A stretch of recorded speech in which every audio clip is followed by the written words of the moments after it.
వరంగల్ జిల్లా నర్సంపేటలో మాజీ ప్రధాని డాక్టర్ మన్మోహన్ సింగ్ వరంగల్ జిల్లా డీసీసీ అధికార ప్రతినిధి తక్కలపల్లి రవీంద్రరావు భారతదేశానికి 17వ ప్రధానమంత్రి భారత జాతీయ కాంగ్రెస్ సభ్యుడైన మన్మోహన్ సింగ్ ప్రధానమంత్రిగా 2024 మే 22లో బాధ్యతలు స్వీకరించారన్నారు.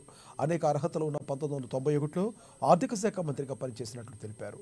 ఇక ఆయన ప్రారంభించిన ఆర్థిక సంస్కరణ వలన ప్రస్తుత భారత చరిత్రలో ముఖ్యుడిగా భావించబడుతున్నాడన్నారు.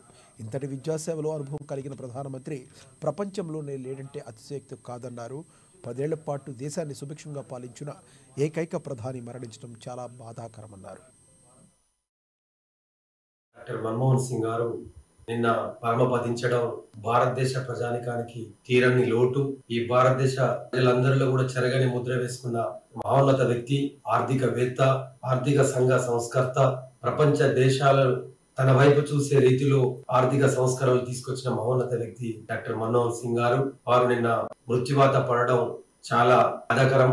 వారిని చూసి నేర్చుకోవాల్సింది చాలా ఉంది. ఎందుకంటే అత్యున్నతమైన భారతదేశ ప్రధానిగా 2 మార్లు 2004 నుండి 14 వరకు ప్రధానిగా, అంతకు ముందు గౌరవ పివి నరసింహారావు గారు ప్రధానమంత్రిగా ఉన్న సమయంలో ఆర్థిక శాఖ మంత్రులుగా ఆ రోజు భారతదేశ ఆర్థిక స్థితిగతులు జీడిపి దిగజారిపోయి క్షీణించిపోయి బంగారాన్ని మొత్తం విదేశాలలో తాకట్టు పెట్టుకొని ఒక దశలో భారతదేశ 100 పైచిలుకు కోట్ల జనాభాతో వివిధ రకాల ప్రాంతాలు ఏరియాలతో ఆర్థిక స్థితి